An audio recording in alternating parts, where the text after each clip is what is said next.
is owned by the United States. In China, the consumption data is owned by China, but in India, companies like Google, companies like Facebook, companies like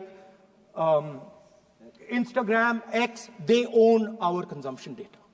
So if India wants to talk about AI, it has to first answer the question, what data is going to power that AI? And the answer today is India does not have that data. Neither does India have production data, neither does India have consumption data. We have handed our consumption data to the big American companies, and the production data we don't have anyway. So what would that vision look like? The first thing, we would start getting youngsters excited about this revolution. We would start to introduce the idea of a completely new way of moving, a complete revolution in how things move. We would start teaching our children in schools about batteries, about electric motors, about how these things combine, about how drones, robots, electric cars are structured, how they will work together. And most important, we have to start building a production network so that we can get access to production data. Now, what would we focus on? We would not give you a laundry list. China has at least a 10-year lead on India in this space. China has been working on batteries, robots, motors, optics for the last 10 years, and we are behind. So what would our president's address say to the youngsters? We will choose critical areas in each one of these technologies, and we will start to build capabilities in those areas. The second thing we would do, we would ensure that our banking system is not captured by 2 or 3 companies that basically do not allow you to build a production system. But our banking system is open, is dynamic, and is accessible to small and medium businesses and to millions and millions of entrepreneurs who want to take part in this revolution. Our foreign policy would take into account this revolution. When we talk to the United States, we would not send our foreign minister to invite our prime minister to his coronation.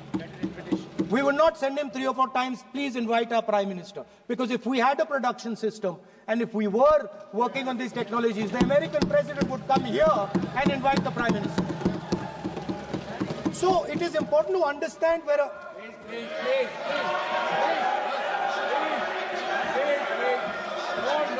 Without foreign policy.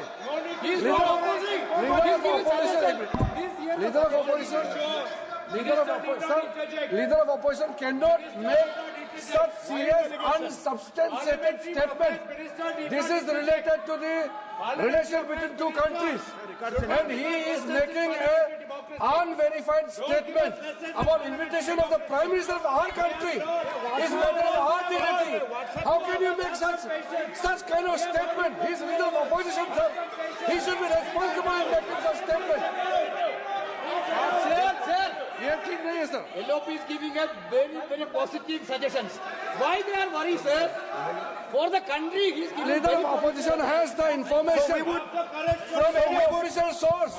He must inform the House. If leader of opposition has the information, please inform the House. Okay. Who has told you that foreign ministers have visited for the purpose which you have mentioned? You must specify it.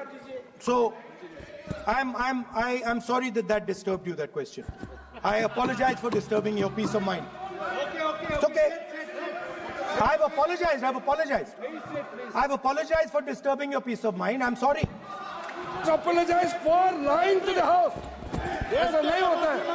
तो serious होना चाहिए leader of opposition को. कम से कम देश के मामले में तो एक हो. देश के मामले में तो एक वॉइस से बोलना चाहिए. ये गलत बात है. ये ठीक नहीं है. लीडर ऑफ अपोजिशन को इस तरह का बयानबाजी नहीं करना चाहिए. ये गंभीर विषय पर चर्चा चल रही है. So we would start by telling our young men and women that they have to be at the forefront of this revolution. We cannot afford that the Chinese are at the forefront of this revolution. Number one. Number two, we will ensure that the absolute best experts on these technologies would talk to our students, would talk to our youngsters, and guide them on what a future, on what these future technologies are going to do. We would make them partners in this revolution. Now, we talk about defense. And today, we have the Chinese. And the Prime Minister has denied it. And the army has contradicted the Prime Minister. It's true. The Prime Minister has denied it. The Prime Minister has denied it. And the army has disagreed with the Prime Minister that China is sitting on 4,000 square kilometers of our land, of our territory.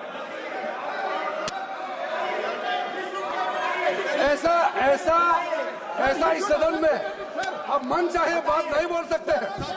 ये बिल्कुल ठीक नहीं है sir. ये serious मामला है। आप foreign policy पे, बॉर्डर इश्यू पर आप अपना कैसे मजाक बात कर सकते हैं? अपना मन कहानी आप बना के बोल रहे हैं। ये तो बहुत सीरियस मामला है। विदेशी प्रतिपक्ष के नेता जो आप विषय बोल रहे हैं, जो विषय आप बोल रहे हैं, उसके तथ्यों को सदन के पटल पे रखना। आप पानी अनुरोध है, लीडर ऑफ पोजिशन बोलिए, हम लोग शांति से सुनेंगे। ये आपका अधिकार है बोलने का, मगर आप मन चाहे ऐसा सीरियस इशू पे कैसे बोल सकते हैं? ये सीरियस मामला है। आप सदन में से बोलते हो, फॉरेन मिनिस्टर का बात कर देते हो, सीमा का बात ऑफिशियल वर्जन से अलग बात करते हैं। ऐसा मत बोलिए, ये देश के लिए ठीक नहीं है। आपको सीरियस होना पड़ेगा लीडर ऑफ ऑपोजिशन। ये गंभीर मामले को आप ऐसा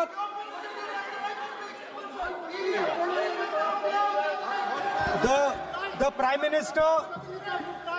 Prime Minister has denied that Chinese forces are inside our territory, but for some reason, our army keeps talking to the Chinese about their entry into our territory, and our Chief of Army Staff has said that the Chinese are inside our territory. This is a fact. This is not invention, this is a fact. Now, but the reason China is inside our territory is important. Because people think that wars are fought between armies and their weapons. But the fact of the matter is that wars are fought by industrial systems. The fact of the matter is that China has an industrial system that is far stronger, far bigger than our industrial system. And that is why they have the guts to come inside this country. The reason China is sitting inside this country is because Make in India has failed.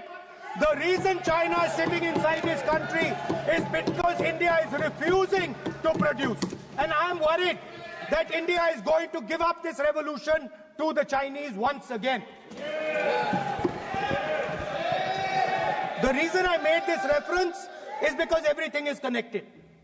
If and when we fight a war with China, we will be fighting with Chinese electric motors, Chinese batteries, Chinese optics, and we will be buying Chinese motors, Chinese optics, Chinese batteries.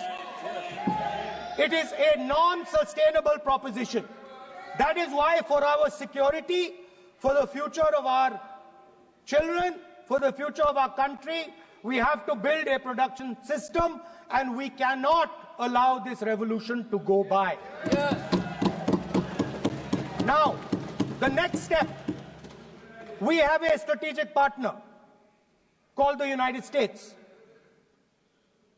The partnership should focus on how India and the United States can work together to take advantage of this revolution. That is what the conversation should be on. Please understand that India is as important as the United States for the simple reason that they cannot build an industrial system without us. They cannot build a production system without us. No matter what they say, the Americans simply cannot do what India can do because their cost structure is much, much, much more expensive than ours. We can build things that the Americans would never imagine. India can do that. So that would be the first part of a president's address. We would talk to the youngsters in India and say to them, we want you to be partners in this revolution. We want to change the Indian banking system so you can have access to it. And we believe in you, we trust in you, and we believe you can take on the Chinese. That's the first part. The second part would be about participation. We have done a caste census in Telangana. And what we have found is shocking. Almost 90% of Telangana is either Dalit, Adivasi, backward, or minority. Almost 90%. And I am convinced that that is the story across the country.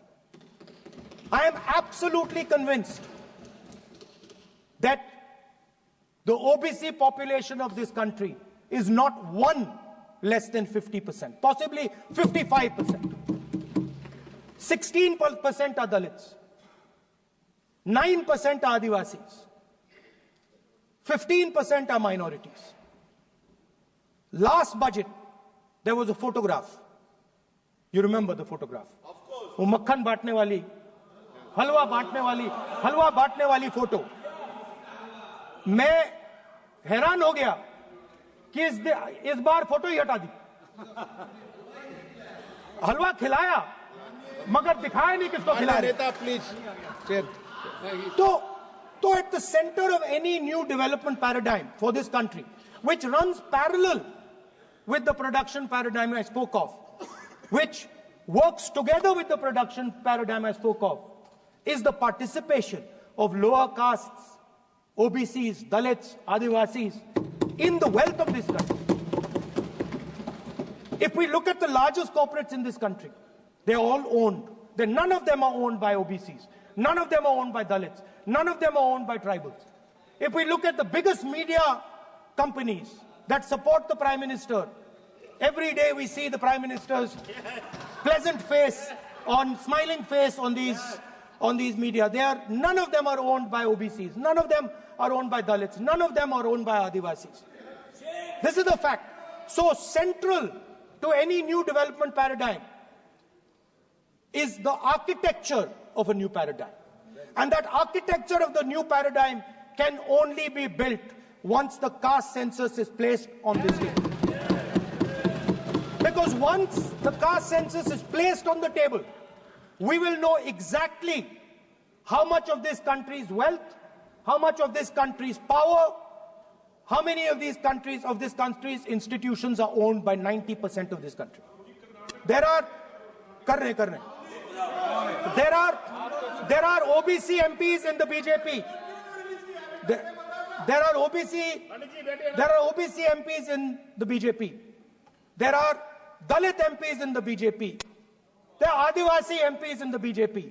Remember, you are OBCs, you have 50% of the population, and you have absolutely no power. I know that you're sitting there and you cannot even open your mouth. That is the truth of the country. प्रधानमंत्री का चेहरा आपको दिखाई नहीं देता है. जाति जनगणना, प्रधानमंत्री का चेहरा आपको दिखाई नहीं देता है. Architecture, participation, revolution in this country that we are going to bring. ये अंधेरा हो गया है. पार्लियामेंट में ये कुछ दिखता नहीं है. सोनिया गांधी, प्रियंका, ये इधर अपोजिशन को कुछ दिखाई नहीं देता है. ओबीसी बात करते हैं. The idea is, दिखाई नहीं देता क्या?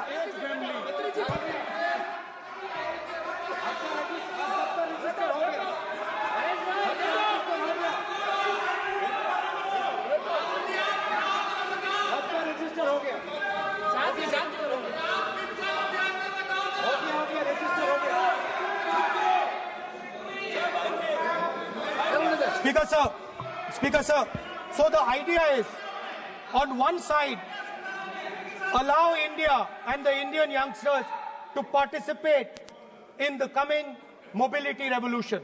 Allow them to participate in building robots, in building drones, in building electronic items, in building EVs. And on the other side, running parallel.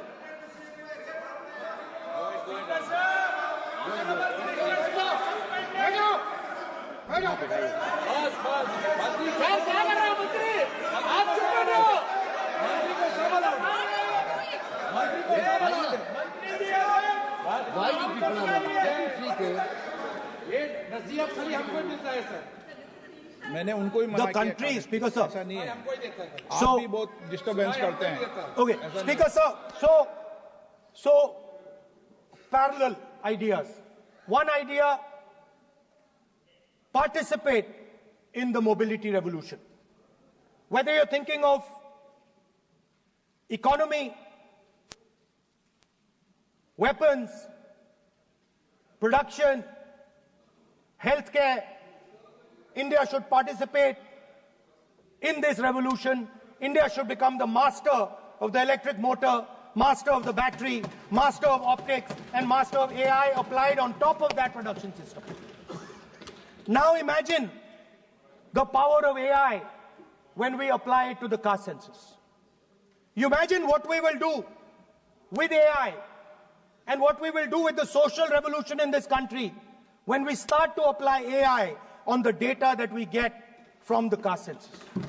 So we are going to run a parallel track.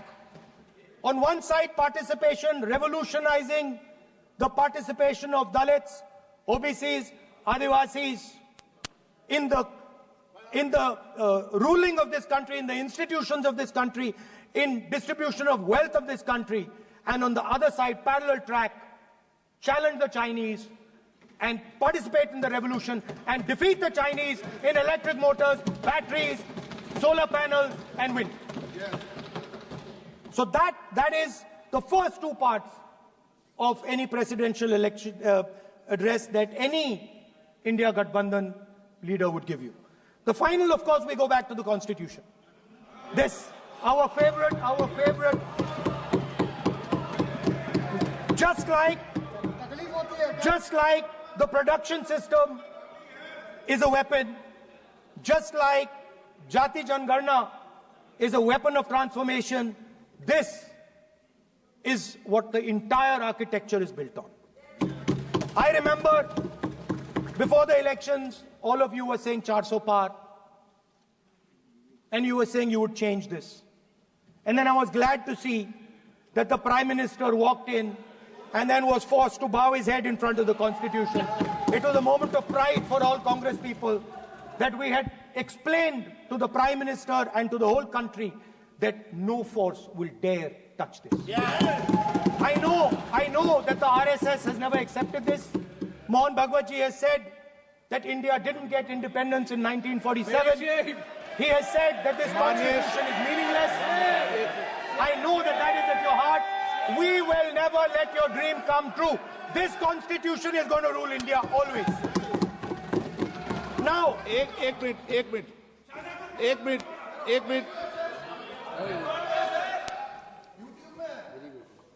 आप प्रतिपक्ष के नेता हैं, मेरा आपसे आग्रह है कि जो विषय आप रखें वह तथ्यों के आधार पर रखें, उचित होगा। मैंने आपको पहले भी कहा, और जो सदन के सदस्य नहीं हैं उनकी चर्चा न करें। बताता हूं सर, मोहन भागवत आप नियम प्रक्रियाओं की पालन करें, आपसे अपेक्षा। सर, मोहन भागवत जी ने स्टेटमेंट दिया। मोहन भागवत का statement Sir, one second. We will authenticate. Speaker sir. We will authenticate.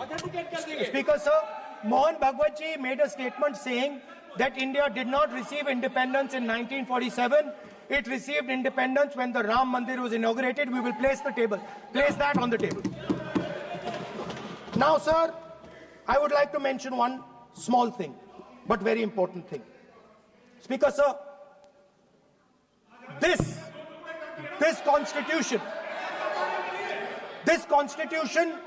is supported by भाषा पे ध्यान दीजिए.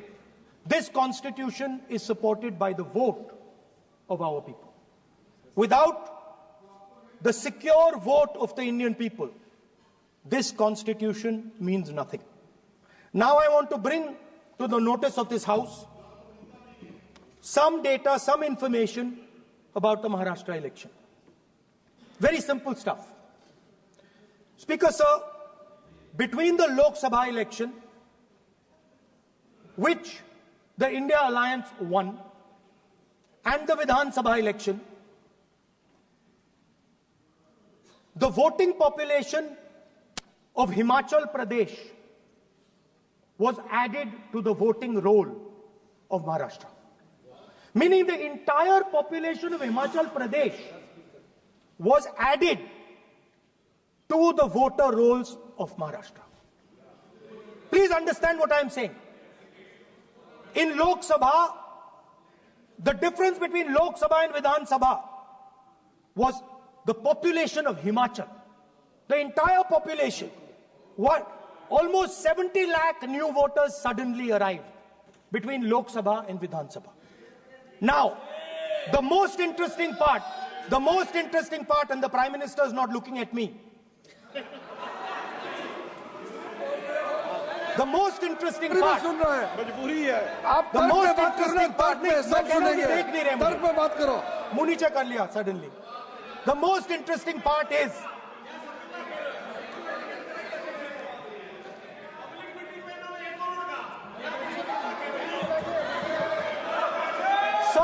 Sir, Maharashtra में more voters were added in 5 months in Maharashtra than were added in 5 years in Maharashtra. जितने 5 साल में add हुए उससे ज्यादा 5 महीने में ऐड हुए, आखिरी 5 महीने में लोकसभा चुनाव के बाद.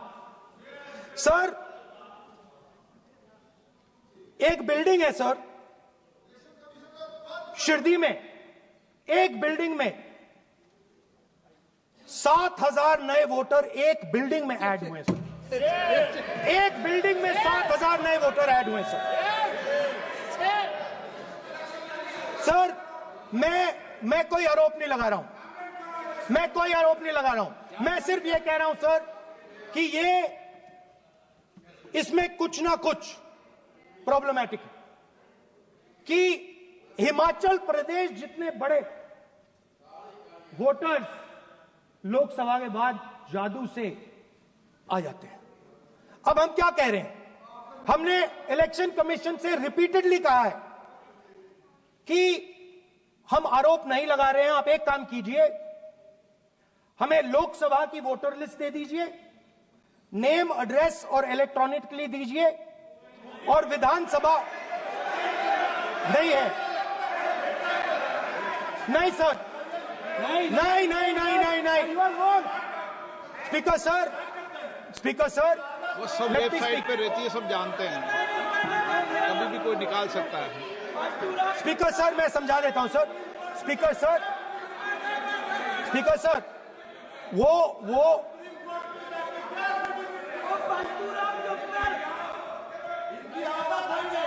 Speaker sir, we have asked. Speaker sir,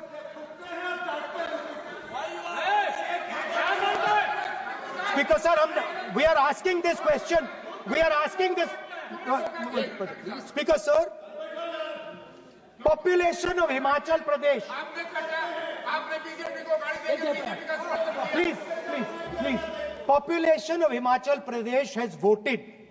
Extra has voted in Maharashtra.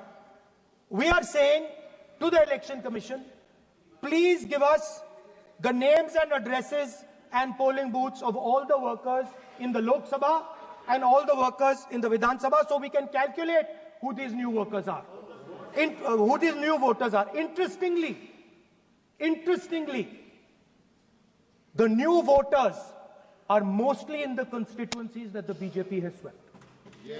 Please understand, the new voters have been added mostly in the constituencies where BJP has swept. I am still not making an allegation. I am saying on the floor of the House that the Election Commission has to give the data of the Maharashtra elections to the Congress party, to the Shiv Sena and to the NCP, so that we can see exactly where these voters have been added, who has been subtracted, who has been added, where they have been added. This is not an irresponsible request. This is a very simple request for them to fulfill. The reason I am saying this, sir, is because the rules have been changed. This is not just said in isolation. Speaker, sir, the election commissioner used to be chosen by the Prime Minister, Leader of Opposition, and the Chief Justice. Sir, the Chief Justice was removed from that committee. Why? Why? This is a question, sir. This is a question to the Prime Minister. Why was the Chief Justice removed from the committee? Now, in a few days, I'm going to go to the meeting. I'm going to go to the meeting. There's going to be Mr. Amit Shah and Mr. Modi ji. And there's going to be me. 2 to 1. Why am I even going to the meeting? What is the purpose of me going to the meeting? I'm only going to the meeting to certify what Modi ji and Amit Shah ji are going to say. Right? Whereas if the Chief Justice was there could be a discussion. Chief Justice and Leader of Opposition could say, no, we don't agree. So, there seems to be a calculated strategy. Now, just prior to the Lok Sabha, the election commissioner was changed and 2 new election commissioners were placed. Yes. We know that the election dates were changed. Yes. We know that the elections were postponed. These are facts. These are not things I am inventing. So, in order to safeguard this constitution, the entire opposition requests the data for the Maharashtra election. We request the data and the electoral voter list for Lok Sabha and the corresponding list for Vidhan Sabha. And I am very confident that the Election Commission will not give us this information. Speaker, sir, that is broadly. So the third element of our President's address would be a determined defense of India's institutions, of our democratic system, and a re-look at our entire democratic framework, and the looking again at all the institutions that have been taken away from the people of India. So those would be the type of things that we would say in a presidential address. I'd like to finally say one thing. In the last, थोड़ा बढ़ा देता हूँ. अब मैं थोड़ा और खींचूंगा. अब और खींचूंगा थोड़ा. अब और खींचूंगा. So in the last, there is a background, a philosophical background to what I am saying. Essentially, what I am saying to the youngsters of India and to this house is that instead of focusing on multiple things, instead of telling us a laundry list, give us a strategy, give us a vision, make it clear, right? Now, there is a philosophical basis to this. There is even a deep philosophical basis to this. I showed you the picture of Shivji, which you didn't allow me to show. I showed that picture for a reason. What does that picture tell us? If you look at that picture carefully, it tells us focus carefully. Do not get distracted. Do not look here and there. Do the job at hand. So there is a philosophical basis to the speech I have given. I have not told the House and the country that we will do this, and this. This is the philosophy of Shivji. Say what you have to say, but be clear that you're going to do that one thing and don't do 50, 60, 70 different things. So there is a link between our philosophical tradition, our religious tradition, and what I'm saying. And that is what India needs to do. India needs to connect the past, the values of the past. You talk about Sardar Patel ji, but you destroy Sardar Patel ji's values every day. You talk about Ambedkar ji, you destroy his values every day. You talk about Nehru ji. No, you don't talk about Nehru ji. Right? You bow in front of Buddha. You destroy what he says. So the point is you have to be truthful to what you are, right? And it is important that when you are giving a way forward to the nation, there is clarity of purpose. There is no hatred, there is no violence, there is no anger, because these things are destroying our country.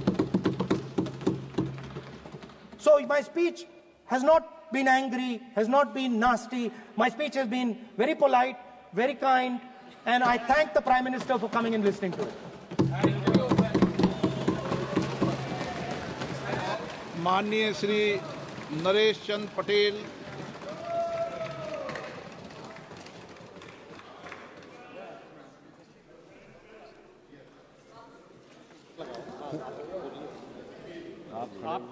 माननीय सभापति महोदय,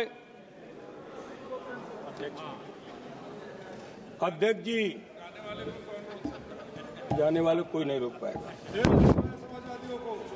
आप तो अपना भाषण दीजिए। महोदय, सबसे पहले मैं आपका धन्यवाद करना चाहता हूं कि आपने महामहिम राष्ट्रपति के अभिभाषण के धन्यवाद प्रस्ताव पर मुझे बोलने का मौका दिया। मानवर, इस सदन में बोलते हुए सबसे पहले मैं महाकुंभ में हुई दुखद घटना को स्मरण करना चाहता हूं। उन सभी श्रद्धालुओं और भक्तों को मेरी भावपूर्ण श्रद्धांजलि। मानवर, जिन्होंने अपने जीवन की आस्था और भक्ति के साथ पवित्र स्नान करने का संकल्प लिया था, लेकिन दुर्भाग्यवश प्रशासनिक कुप्रबंधन और लापरवाही के चलते वो काल के गाल में समा गए। मानवर, ये कोई प्राकृतिक आपदा नहीं थी, बल्कि सरकार की नाकामी का ये एक जीता जागता उदाहरण था। महाकुंभ, जिसे दुनिया का सबसे बड़ा आध्यात्मिक आयोजन माना जाता है, जो लाखों करोड़ों श्रद्धालुओं की आस्था और विश्वास का केंद्र है, ये केवल एक धार्मिक आयोजन नहीं था, बल्कि भारत की सांस्कृतिक और आध्यात्मिक धरोहर का प्रतीक है। परंतु जिस प्रकार की अव्यवस्था इस बार रही, वो न केवल दुर्भाग्यपूर्ण है, बल्कि सरकार की संवेदनशीलहीनता और प्रशासनिक कुप्रबंधन को उजागर करती है। मानवर, क्या यह सरकार को पता नहीं था कि इतने विशाल आयोजन में भारी संख्या में श्रद्धालु आएंगे? क्या योजनाएं केवल कागज में बनती हैं, जो जमीनी स्तर पर कुछ नहीं है? मानवर, इस महाकुंभ में बड़ी बड़ी बातें की गई कि हम इस तरीके का प्रबंधन कर रहे हैं, लेकिन आज तक सरकार ने महाकुंभ में मरने वालों की सूची जारी नहीं की। हमारे नेता माननीय अखिलेश यादव जी ने सदन में पहले दिन कहा था कि महाकुंभ पर चर्चा हो।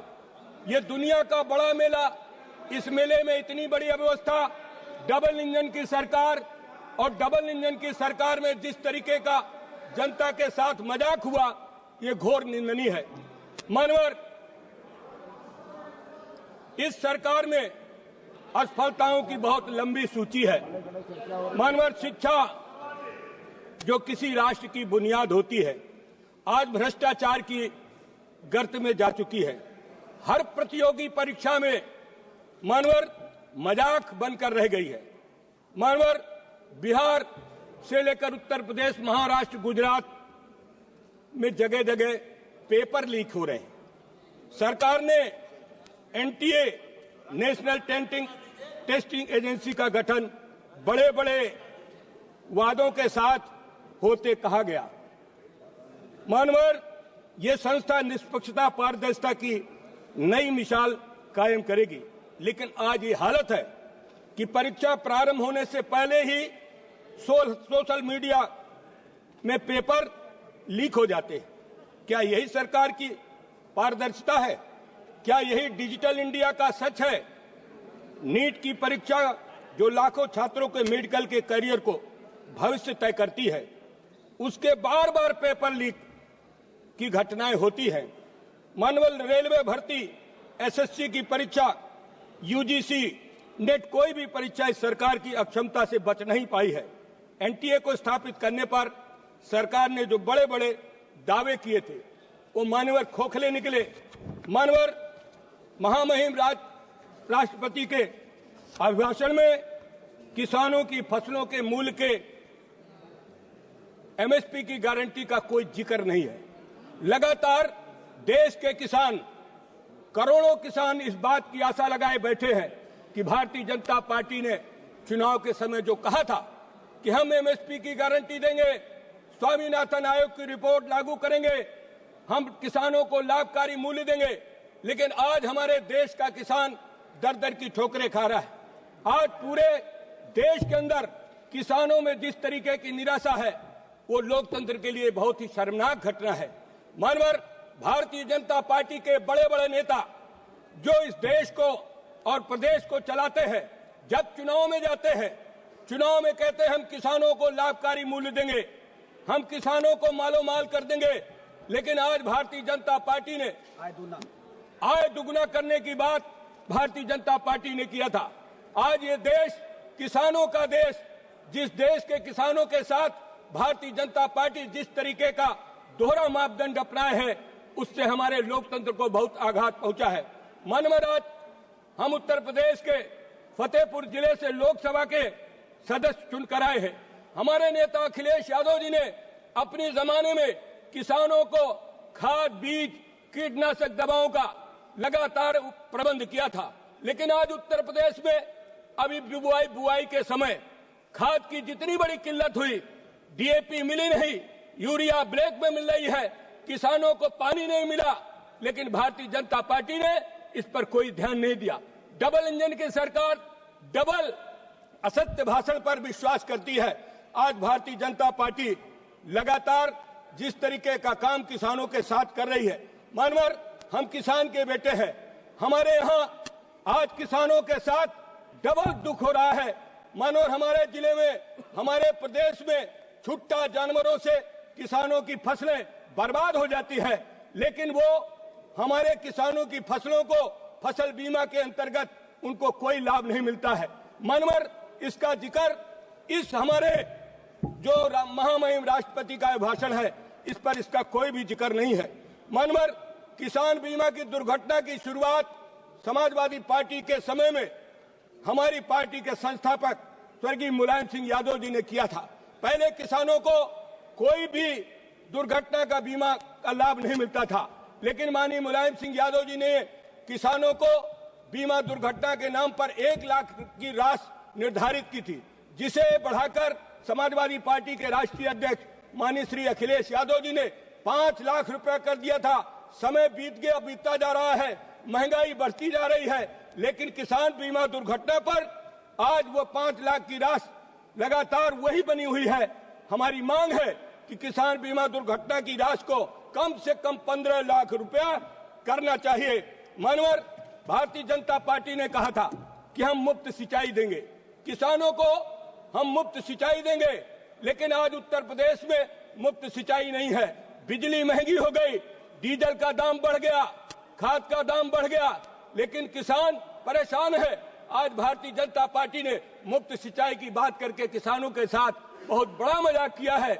मानवर समाजवादी पार्टी के नेता ने अखिलेश यादव जी ने उत्तर प्रदेश के किसानों को सरकारी नलकूपों का पानी और नहरों का पानी फ्री किया था, और उसी समय के बाद भारतीय जनता पार्टी ने चुनाव के समय कहा था कि हम किसानों को निजी नलकूपों का भी बिजली का बिल माफ करेंगे। आज उत्तर प्रदेश कृषि प्रधान प्रदेश है, लेकिन किसानों को बिजली फ्री नहीं मिल रही है और उनके ऊपर बिजली का भार दुगुना किया जा रहा है, और निजी नलकूप धारक के ऊपर बिल लगाया जा रहा है। जो किसान ट्यूबवेल उनके वो फेल हो चुके हैं, उनके ऊपर भी बिजली के बिल लगाए जा रहे हैं। मानवर उत्तर प्रदेश किसानों का प्रदेश है।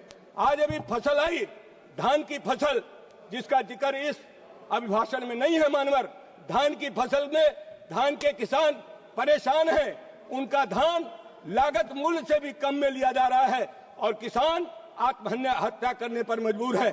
मानवर आज प्रदेश के अंदर जिस तरीके से किसानों में निराशा है, इसका जिक्र इस महामहिम के अभिभाषण पर नहीं है। मानवर आज हमारे मनरेगा के मजदूर सबसे ज्यादा परेशान है। मनरेगा की मजदूरी उनको समय से मिलती नहीं है और न उनकी आज तक मजदूरी बढ़ाई गई है। मनवर आज महंगाई लगातार बढ़ती जा रही। महंगाई के रोकने के बारे में भारतीय जनता पार्टी की सरकार का कोई ध्यान नहीं है। आज हर चीज महंगी है। उपभोक्ता और उत्पादक के बीच में असंतुलन है। लगातार उपभोक्ता और उत्पादक के बीच में असंतुलन की वजह से जो किसान है, जो कमाता है, और वो आदमी सबसे ज्यादा परेशान है, और जिस आदमी को उनकी फसल खरीदनी पड़ती है वो भी परेशान है। उपभोक्ता और उत्पादक के बीच में असंतुलन की वजह से आज चारों तरफ हाहाकार मचा हुआ है। हम लोग दिल्ली में देखते हैं मनवर, आज किसान अपनी फसल का लागत मूल्य नहीं पा रहा, लेकिन आज खाने वाले को वही महंगा मिलता है। यही भारतीय जनता पार्टी का दोहरा चरित्र है। मैं मनवर आपके माध्यम से सरकार से कहना चाहता हूं कि हमारे देश में रुपए की वैल्यू, हमारे देश में मुद्रा की वैल्यू लगातार घटती जा रही है। हमारा रुपया बहुत ही कमजोर है। इसकी मजबूती के लिए भी इस महामहिम के भाषण में इसका कोई भी जिक्र नहीं है। और लगातार हमारे देश में विदेशी कर्ज मनवर बढ़ रहा है। विदेशी कर्ज बढ़ रहा है। विदेशी कर्ज कैसे कम हो, इसका भी इस महामहिम के भाषण में इसका भी कोई जिक्र नहीं है। किसानों को आज दर दर की ठोकरें खाना न पड़े, इसलिए मनवर मैं कहना चाहता हूँ आज हमारे किसान जो पिछड़े हैं, दलित हैं, अल्पसंख्यक हैं, आदिवासी हैं, उनका रिजर्वेशन भी मनवर आज भारतीय जनता पार्टी ने पूरा का पूरा चौपट कर दिया है। जो किसानों के बच्चे हैं वो पिछड़े वर्ग से, दलित समाज से, अल्पसंख्यक समाज से आते हैं, लेकिन भारतीय जनता पार्टी ने संविधान में प्रदत्त जो आरक्षण है उसको भी आरक्षण खत्म करने का पार्टी लगातार महिलाओं के साथ भी अन्याय करती जा रही है। और मनवर नारी शक्ति बंधन अधिनियम लागू करने की बात कहा।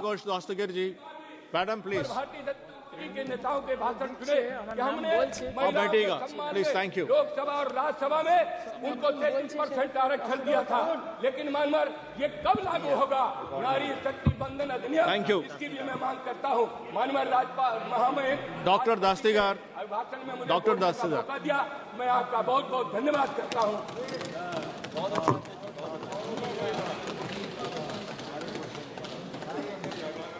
Thank you, Chairperson, sir.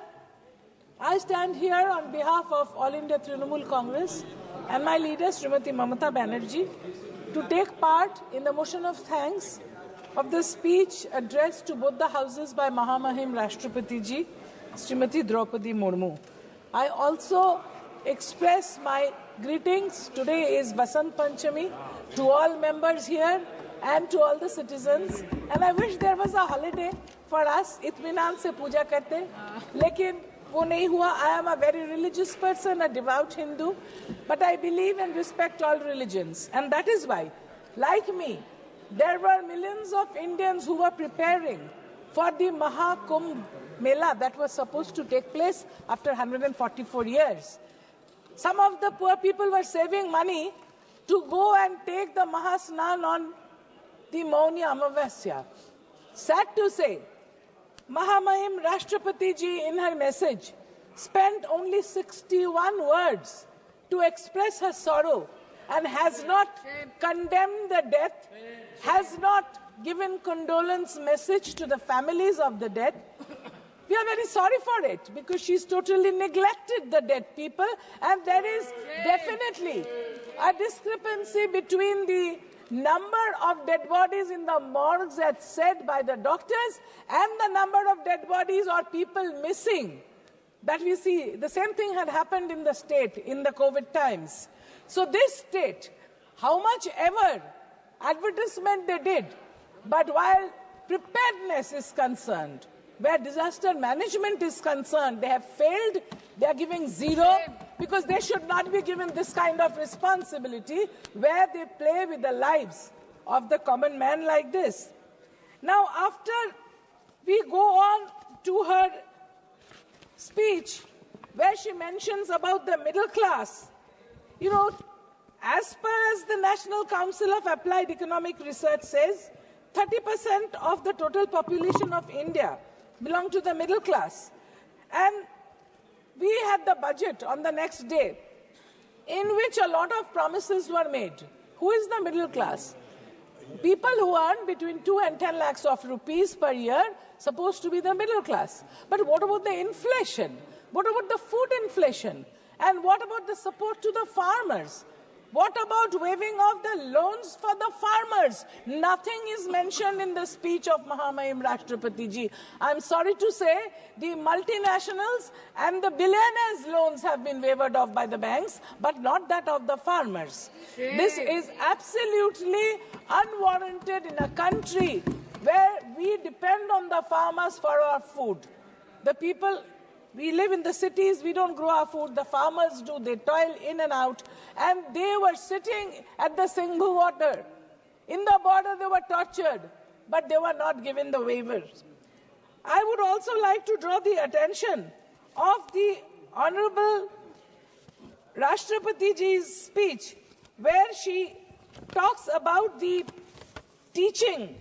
She says that the colleges are being increased, the number of universities are being increased, but isn't it an irony that there are no teachers? The number of teachers are not being increased, and the amount is absolutely ridiculous. What is being taught in certain states, I don't want to name those states, because there also, as in the Mahakumbh, there is failure. In the same state, teaching is such a failure. The teachers don't know how to add 9 plus 13, where to talk about the students. Mahamahim Rashtrapati ji, she talks about the medicines, where she says that some drugs have been made customs duty free. That is definitely welcome. But there are many, many other drugs which need this kind of custom duty, and also there are certain equipments, because only medicines don't help patients. The equipments that are being used for the patients in the different hospitals of the country, some are charged 300% customs duty, but nothing is happening. I would just like to draw the attention of Mahamahim Rashtrapati ji. Manasa jivana nuhai kevala barsa masa dina danda karme je nara karme ekatara jivanara manadanda. It should be realized that the work we do, the work for people that we do, this is more important than the statistics we give. The Awas Jojana here, housing for all, it is said, a huge number is being promised for 3 crore families, budget of 5,30,000 crores. But I would like to draw attention of this August House and also Mahamahim Rashtrapati ji. More than 11 lakh families in West Bengal are suffering, spending their nights under the open sky since 2022, when these families received sanction after we applied, and multiple number, more than 60 teams went from the central government, and they checked all data, and action taken report was also sent from the state of West Bengal for this money to go, the central government's part of the money for these more than 11 lakh families. It appears there is some kind of a economic blockade or some kind of an economic betrayal for West Bengal from the central government. This has not been mentioned here. This is for the Awas Jojana. We are requesting again these people, the common man, the poor person who is spending with his family under the open sky. He has done no mistake. He is not a political person. Why take the spite on him? Because people of Bengal have voted, never voted for the Bharatiya Janata Party, and they have always defeated. So this is not the right thing to do. The multi-fold increase in the number of seats of education in medical colleges, she has said that it is increased. Well, it is definitely increased, but sometimes the college fees are exorbitant. She is saying there is a new middle class which is coming up. There is no middle class at all. Because of the inflation, the middle class is shrinking. The middle class cannot afford to pay the bills. The middle class cannot afford to buy the fuel. The middle class cannot afford to buy food. There is food inflation in the country, and the government has done nothing to take care of the middle class. And Mamata Banerjee, my leader, she has been taking care of the people by giving them free food, free education, free clothes. The whole country should follow her example. Like they should follow her example. When the bill was passed, you beat a lot of drums when you say that the Nari Shakti Vandan Adhiniyam was passed. Yes, it was passed in this August House, but when the election came, then we didn't see so many ladies coming from the Bharatiya Janata Party, neither during nomination nor being present in the House. The only political party in the country who's fielded and have more than 33% is All India Trinamool Congress due to Mamata Banerjee. She respects women. She's brought them here, not only here, in the local bodies, in each step of administration. She's giving respect to the women and she is bringing them to the main fold. Mamata Banerjee in the state, though, you might say, somebody might stand up from there and say that you can't take her name. She is not a member of the House.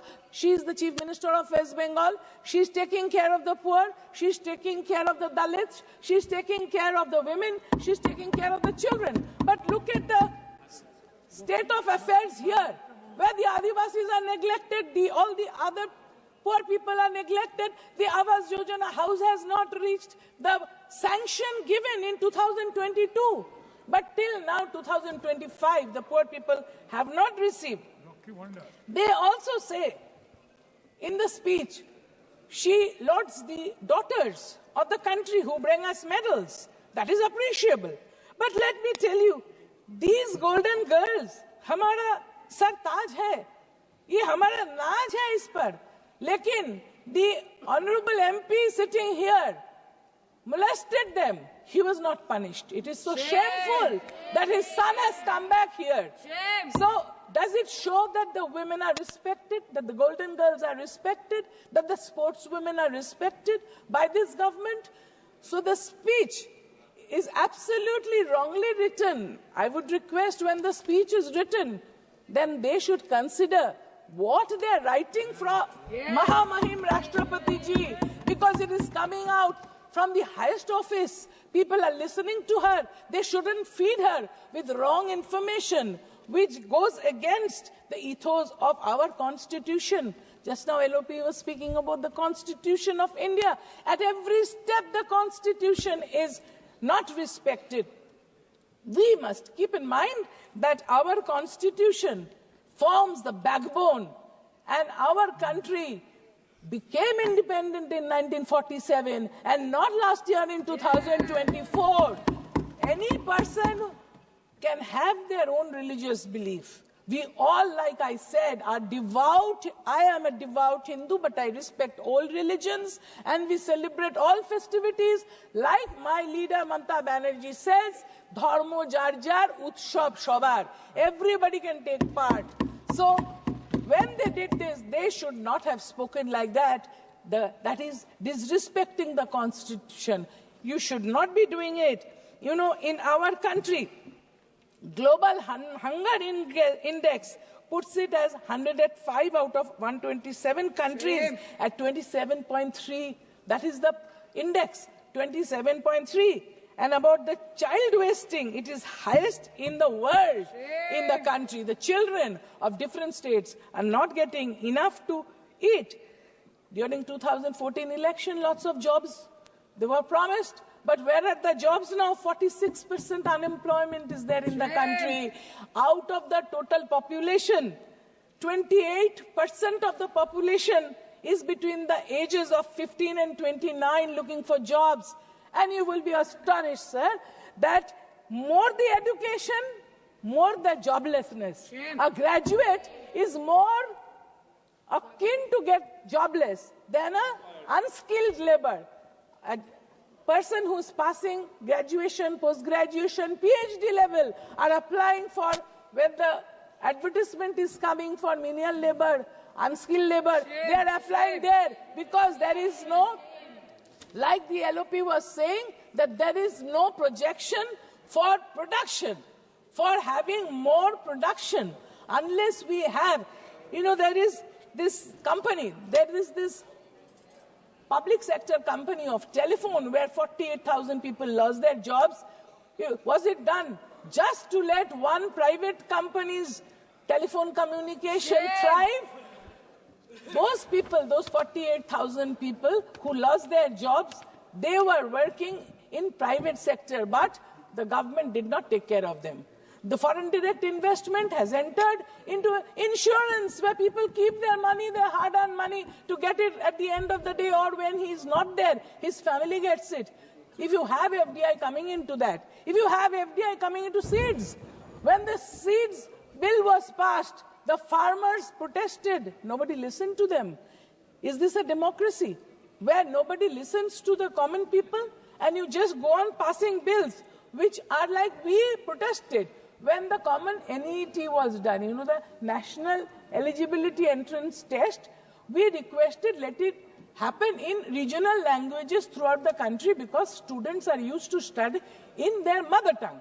And when they're applying for it in class 11 and 12 standard, let them sit and write that in their own language.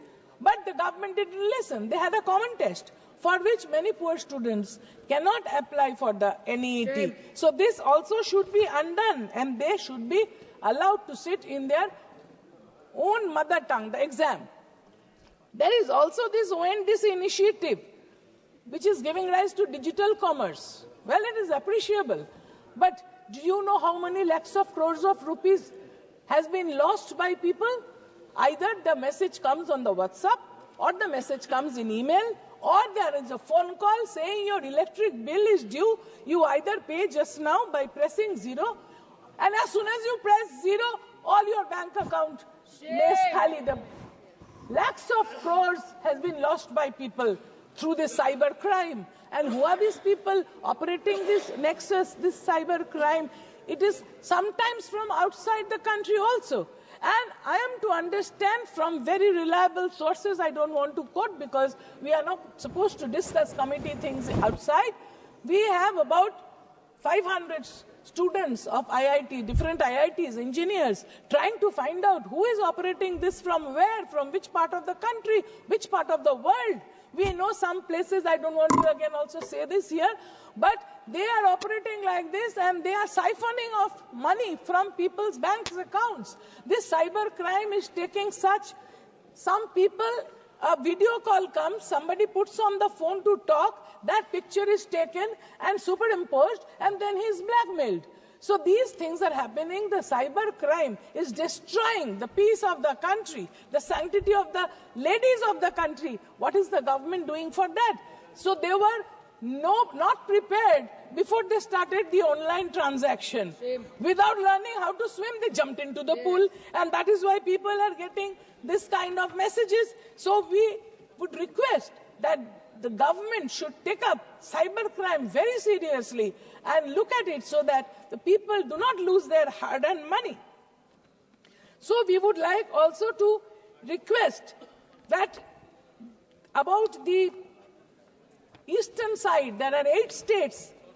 Not one word was used to talk about Manipur. For one whole year, Manipur is burning. More than that, houses have burned.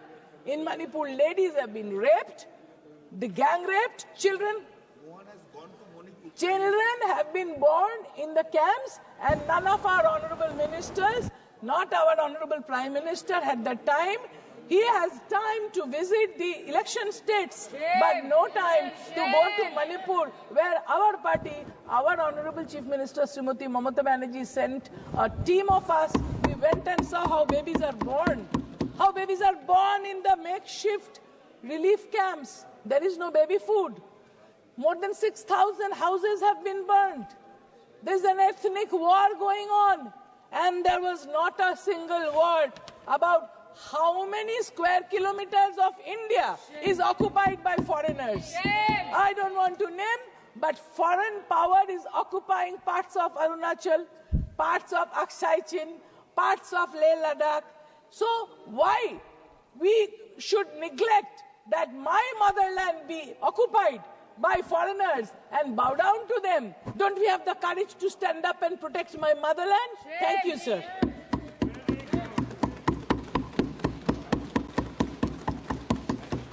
Shrimati कानी मोजी जी।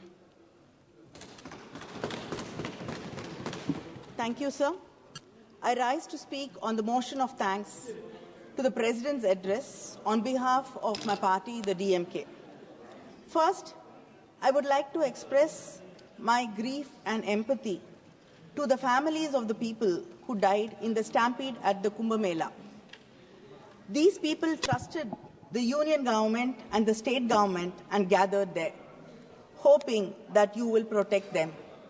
But unfortunately, no one protected them. When religion and politics merge, it is the innocent people who suffer, and this is an example of that. And sadly, I don't know whether we're waiting for the elections. We don't even know the numbers of the people who've died in the stampede. Isn't this not inhuman? And you don't even want to allow a discussion in Parliament.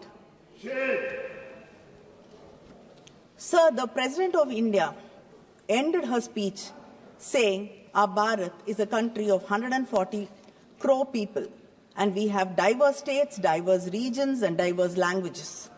I'm happy that the President of India still believes in the diverseness of this great nation. India is a country with almost 8 major religions, more than 100 ethnic groups, 700 tribes, and 121 languages. As a nation, we have always celebrated this diversity, and our unity is deeply rooted in this diversity. But the government today has chosen the politics of forced cultural assimilation and cultural elimination.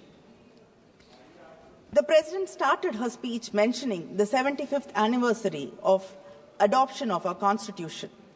She expressed great pride in the achievements during Amrit Kal. And also, in her speech in this very house, she mentioned that we recently celebrated our 75th anniversary of Indian Republic. But none of us in this house can forget that just 2 years ago, in this very same house, in the first session, a Muslim member of Parliament faced derogatory communal remarks by a colleague from the ruling party on the very first session. It was a dark day, a day of dark, abysmal despair to our nation. They have divided society into us and them. And I must remind this august house that it will take ages to repair this divide. Just look around. We will find a decreasing number of Muslim members in Parliament, a decreasing number of officials, bureaucrats from the SC, ST, OBC, and minority communities. The President glorified India's civilizational nationalism, a phrase increasingly used to justify a monolithic culture. India is a living, breathing entity that has been enriched by centuries of interactions from across the world, creating a vibrant cultural tapestry. When you talk about Indian history, you started 3,500 years ago with the Vedic age. But today, we know that the Iron Age in India has been traced back to 5,345 years ago. Our Chief Minister, M.K. Stalin, has proudly proclaimed to the world and based on scientific evidence validated by international labs like Beta Analytics in Florida, that Shivakalai, a small, sleepy village in Thoothukudi district, today holds within it the proof of iron smelting and usage. This is the oldest finding in India till today. Where the MP comes from? The union government till today has not even commented about this finding, which is very important internationally. When you exclude this truth, you just not only exclude us, but you are excluding yourselves from the great legacy of Dravidian civilization. The proponents of Hindutva ideology have this question: who is an Indian and who is not? V.D. Savarkar came up with an answer many years ago. A loyal Indian is one who is attached to the geography of India, who is born in India, and whose religion has indigenous roots. A Hindu means a person who regards this land from the Indus to the seas as his fatherland and as well as his holy land. But let me remind this House of the words of Sardar Vallabhbhai Patel, a Congress leader who you seem to have taken over and invoke frequently. In 1947, when it was suggested to him that India should be declared as a Hindu state, Sardar Patel replied, "We must not forget that there are, quote, that there are other minorities whose protection is our primary responsibility." In 1950, he stated, "Ours is a secular state." I like to underline, he said that ours is a secular state, and we cannot fashion our politics in the way of Pakistan is doing. Here, every Muslim should feel that he is an Indian citizen and has equal rights as an Indian. The government celebrates Sardar Vallabhbhai Patel. It disregards most of his fundamental principles. If you truly respect him, please protect every citizen, honor every culture, and stop selective imposition of one ideology over the rest. Building a 3,000 crore statue of unity is not paying respect to him. Please understand his words and implement it. That is true tribute to any leader. But this government ensures in every possible way that the minorities of this country do not feel comfortable. They are kept on edge and feel like outsiders. The CAA, Triple Talaq, the Work Board Bill, the Uniform Civil Code, mob lynching, and state excesses are the unending examples of how you push the minorities and make them feel threatened. In August 2019, this government revoked the autonomy of Kashmir, the only Muslim majority state in India, and made it a union territory. Around the same time, you passed a new amendment to the anti-terror law. In this amendment ensured and gave you the right to classify individuals as terrorists and promoters of terrorism. And under this law, hundreds of Kashmiri politicians, activists were jailed, civil liberties were suspended, and protests banned. A few months later, the CAA, this provided a fast track to citizenship for many minority communities. The law specified that communities which could use this law were Buddhists, Christians, Hindus, Jains, Parsis, and Sikhs.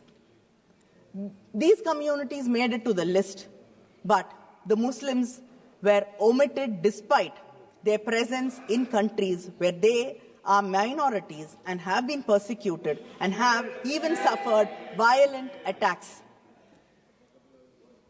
And in many of the BJP-ruled states, you've coined a term, love jihad, where adult men and women are not allowed to get married to each other because they belong to two different religious groups.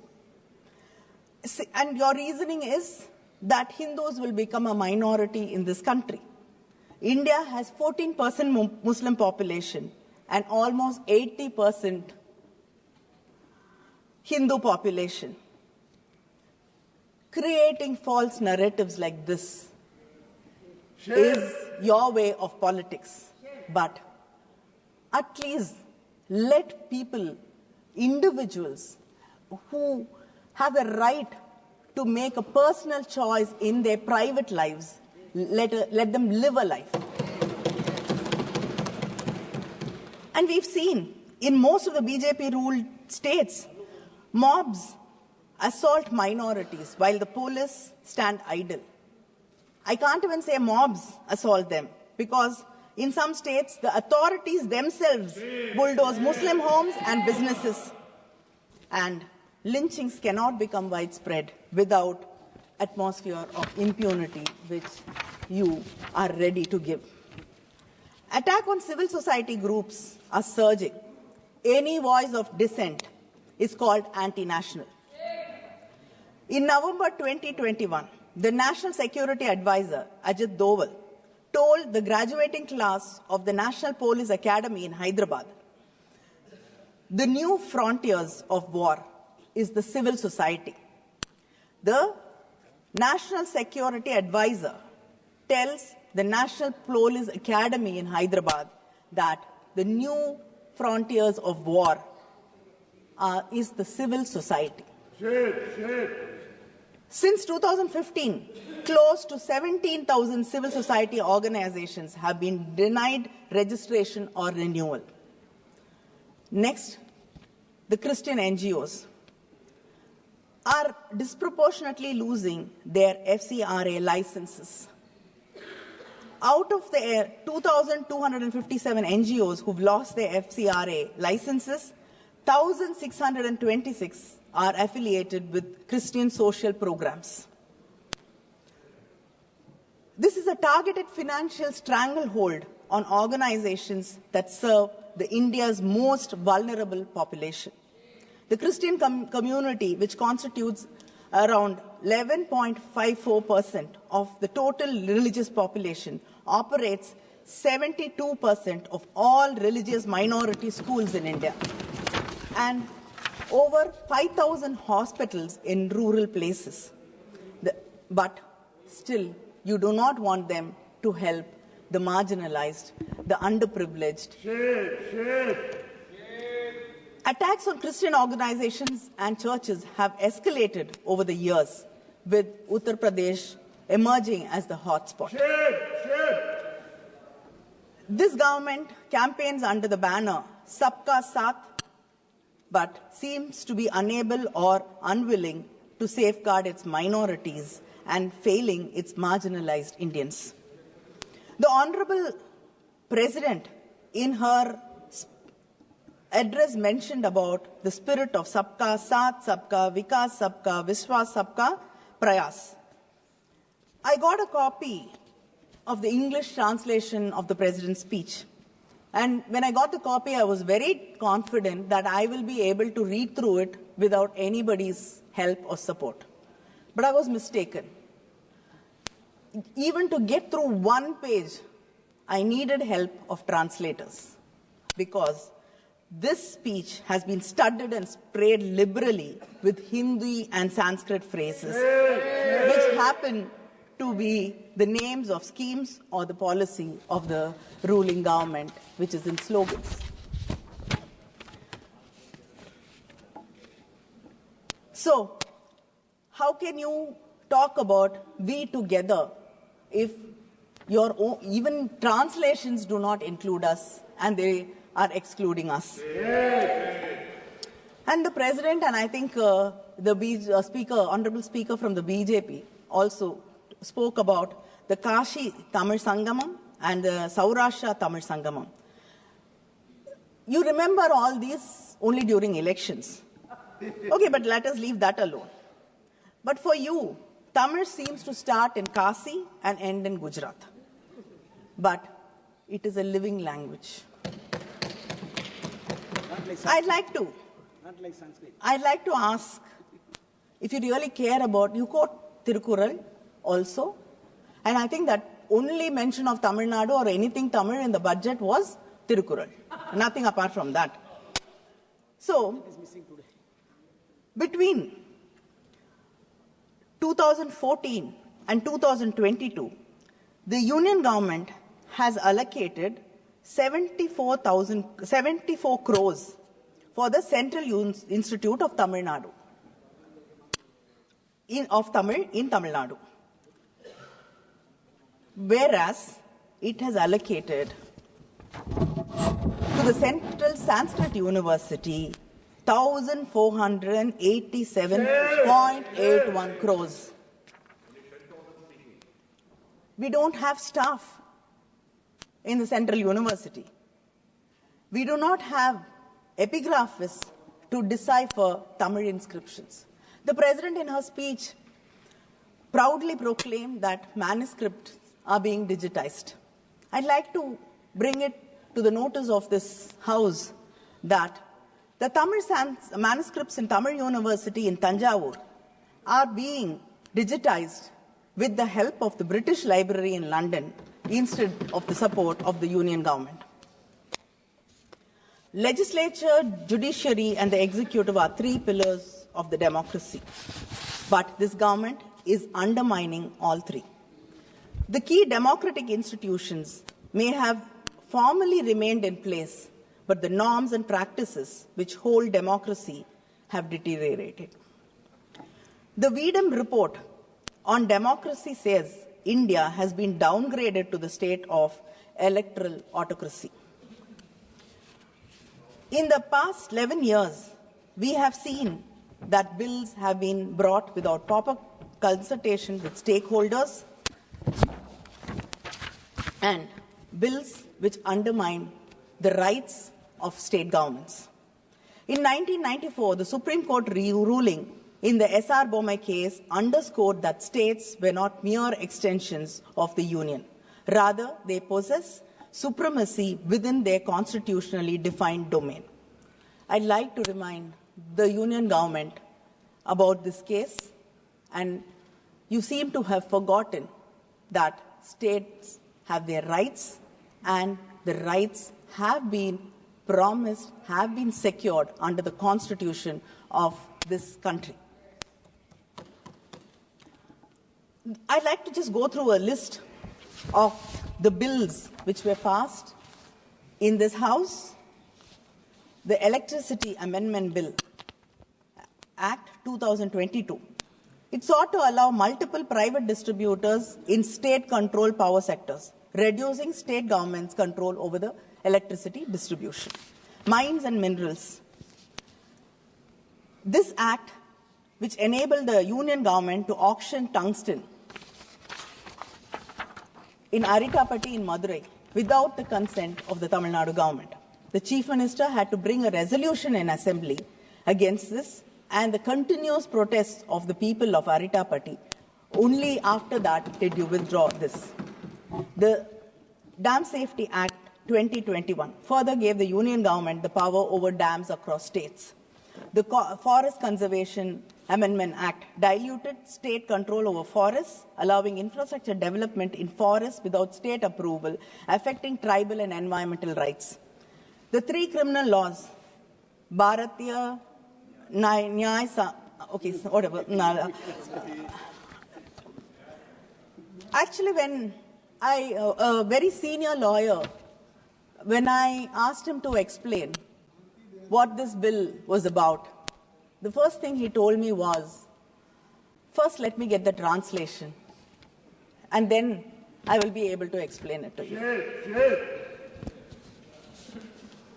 The national education policy, which you're very, very, very proud of, it imposes a uniform education policy disregarding the distinct linguistic and educational priorities of the states like Tamil Nadu, Karnataka, Andhra, Kerala, and Telangana. The farm laws, I don't have to talk about it. The Union government seems to have forgotten that education is under the concurrent list, and it is not in the Union list.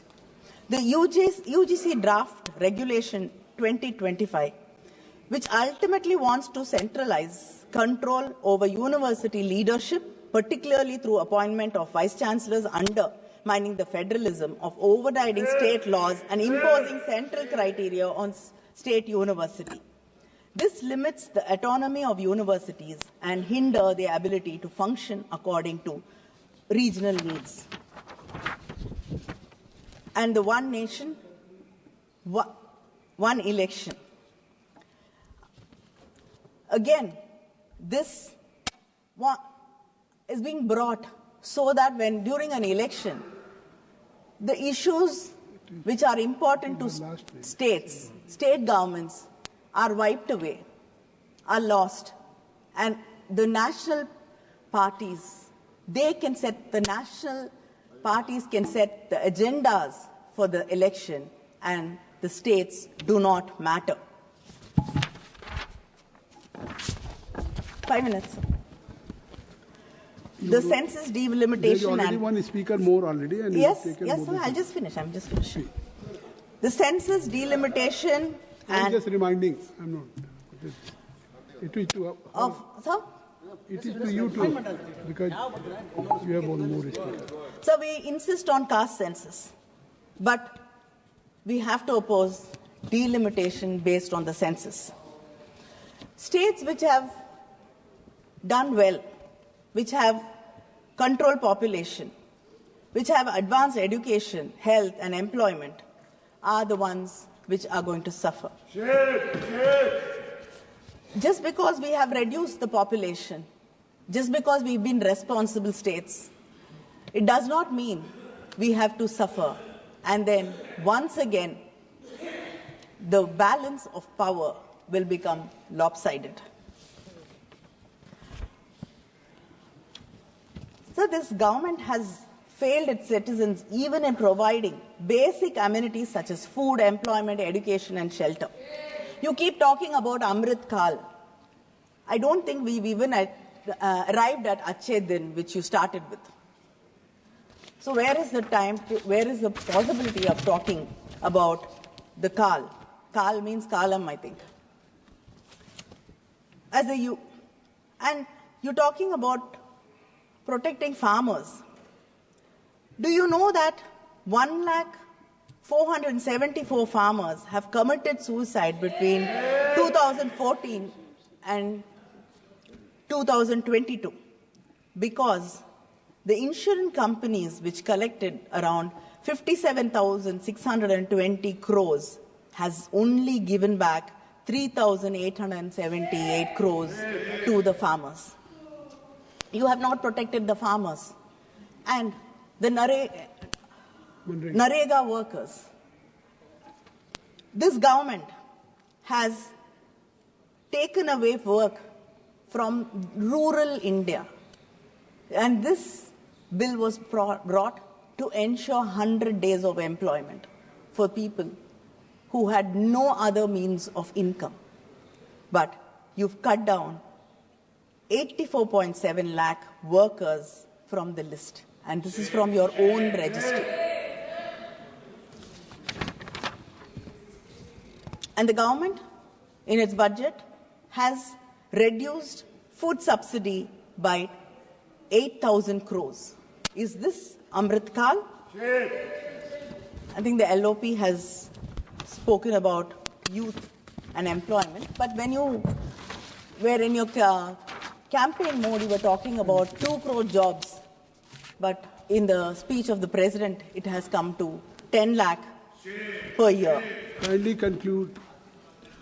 You have already 2 minutes, taken more than I'm just wrapping 25 up, minutes, and your time, party time is only 29. And one speaker has. I think so. Time is already, she has taken more than 25. Sir, I'd just like, you're talking about education. Sir, in a unstart question, the government has replied that 13,500 students from SC, ST, OBC communities have dropped out of central universities because of discriminations faced by them. It is just not the students, sir. A professor, Gopal Das in Bangalore, had to write to the president of this country for justice. And in the investigation, it's been confirmed that there was workplace discrimination involving the dean and the director. The stories of Rohit Venamula's still continue. His words, "My birth is my fatal accident," still hurts our minds. Kindly, Just finishing, sir. Kindly conclude. You have already taken more than 25. So You're holding a stranglehold over the media. I think many people have spoken about how the media is being owned by some corporates who will never go against you, and the journalists are threatened. There have been so many arrests without any rhyme or reason, and there's no protection for journalism and the media houses in this country. And to threaten the opposition, you have been using income tax, CBI, in ED, but now you found another new way, the governors. In non-BJP states, you use your governors to create confusion. Yes, all of us. Sir, I'd just like to... Sir, she's concluding, sir. Sir, when he gets every day, he gets getting a 0 hour. But Kani Moji ji, you can't discuss about the conduct of the governor, and whatever you are saying, are you? No. Why not, sir? It will not be part of the record. Mr. Raja, please, I think so you are aware. What he saying? What's he saying? We have seen our governor walk in and walk out of our assembly, insulting the government, insulting the state anthem, insulting the national anthem. Sir, you've been... Sir, you have been using the governors as your representatives, as representatives of the... Just wait, Nisikant. Sir वो senior member of parliament हैं, जो उनको support कर रहे हैं वो भी senior member of parliament है। सबको पता है 352(5) जो कंडक्ट है हाई अथॉरिटी पर बैठे हुए आदमी का, चाहे प्रेसिडेंट का हो, चाहे गवर्नर का हो, चाहे चीफ इलेक्शन कमिश्नर का हो। Leader of the opposition Rahul Gandhi भी गलत बोल गए, बोलते रहे, सब ताली थपथपाते रहे। कनी भी वैसा ही गवर्नर के बारे में बोल रही हैं। यदि इस तरह से पार्लियामेंट चलेगा सर, तो इस पार्लियामेंट का क्या मतलब? वो पार्ट ऑफ प्रोसीडिंग नहीं होगा। मैंने रूलिंग दे दी है। That will not be a part of the proceeding. Please kindly you conclude. Please kindly you take all of you take seat. Kindly please you conclude. I think so. Then that you have only 29. Your party has only 29 minutes. Already you have taken 27 minutes. So how or other speaker how he can? That is between my party colleague. That is between me and my colleague. That is the time constraint. Can you enlighten? No, Mr. Don't pass any remark on the chair, please. Kindly conclude it. Kindly conclude. Sir, you're depriving the states of their rights, of their fiscal autonomy, and I'd like to say, please learn from the Dravidian model in Tamil Nadu, which is inclusive. I'd like to finish with a quote by our Chief Minister Muthuvel Karunanidhi Stalin. The Dravidian model does not destroy, it creates. The Dravidian model does not break, it repairs. The Dravidian model does not divide, it unites. The Dravidian model does not demean, it treats everyone equally. The Dravidian model does not exclude anyone. Standing shoulder to shoulder, it embraces everyone. Learn to embrace. This is one country, don't destroy it. Shri Bharat ji.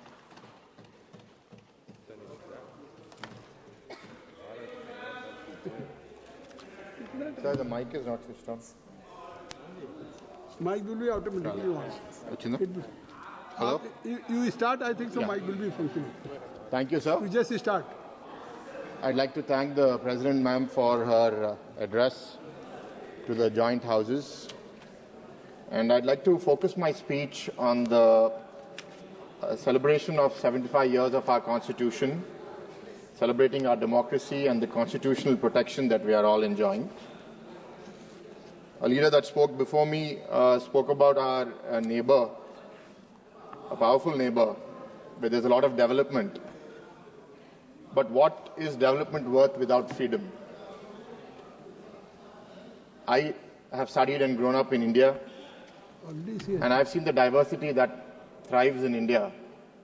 And if we don't protect the diversity, then I think development is possible. But then the allegations of the opposition will become even more perpetuated of power and wealth being concentrated in very few people. Sir, last night I was supposed to prepare for this speech. I got really late.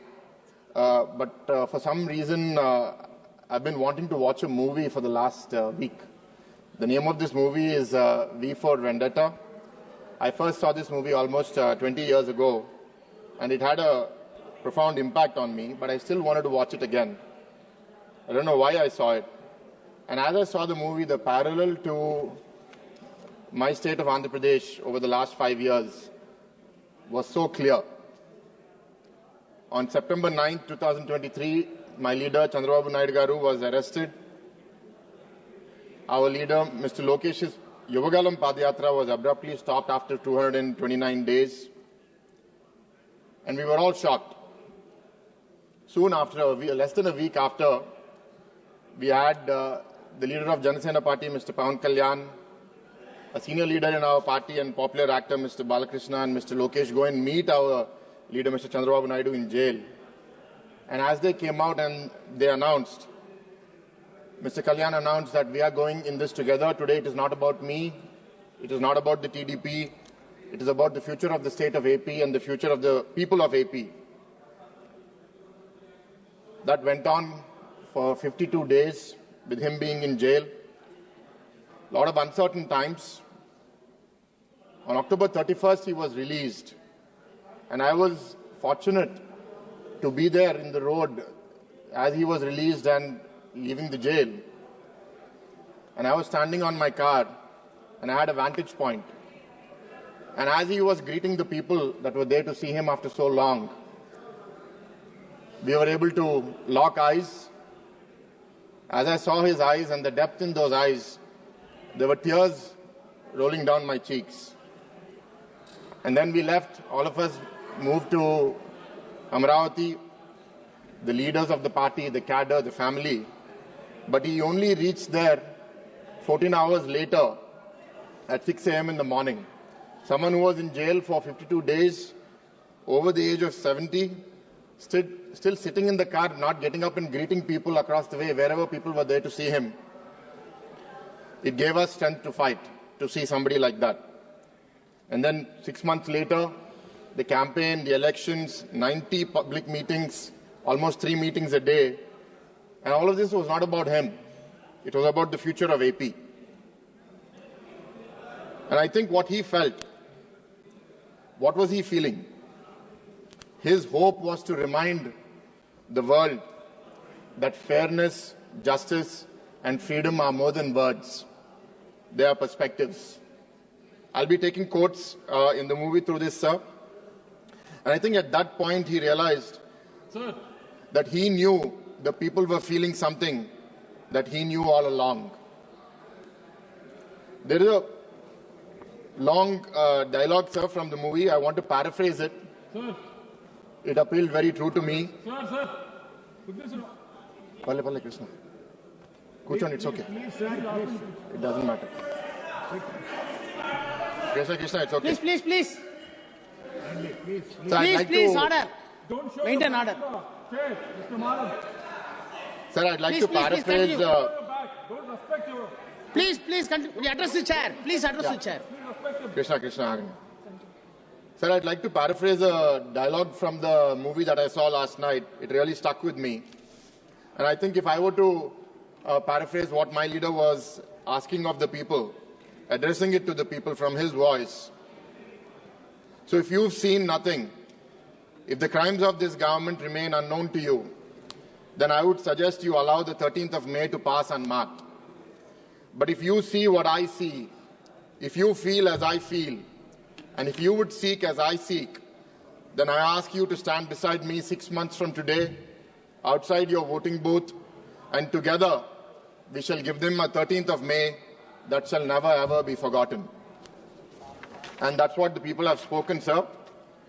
We got a historic result of winning 164 seats in the alliance, I think with a vote share margin that was never seen in the history of Andhra Pradesh for over 40 years. But I'd like to go back, sir. What happened? What led to this moment? What led to this epiphany? In 2019, when we lost power and the new government came into force in the state of Andhra Pradesh, we very soon realized that fear became the tool of the government. Demolitions across the state, house arrests, assets being taken away. A recent example is the Kakinada port, which was taken over in a hostile manner. Fortunately, it has been reversed today.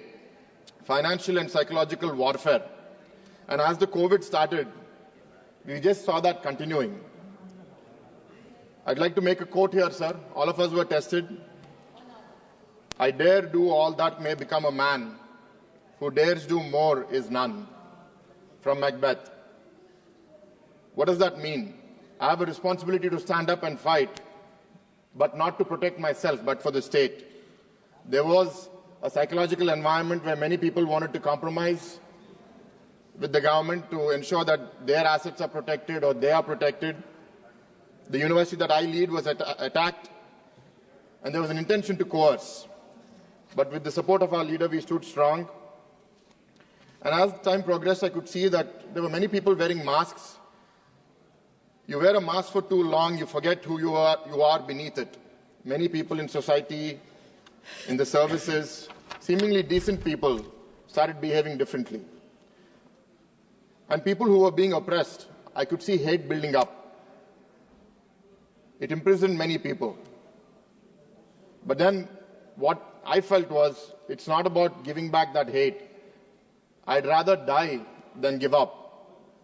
And what freedom is worth is that it is worth dying for. These few fighters, our leaders, our cadre, our well-wishers across the state kept us going. And all we realized is that we need an inch. An inch is all we need of hope to fight. And aiding our leader, Chandrababu Naidu Garu, we had our young leader, Mr. Lokesh, start his Padayatra on January 27th and continue that over 3,132 kilometers. We had Mr. Pawan Kalyan fighting against the oppression of the government and speaking up for those who didn't have a voice themselves. And finally, as we came closer to the elections, the tide started shifting and people started realizing that every action will have an equal and opposite reaction. We had our graduate MLC elections where unanimously we won all 3 graduate MLC elections across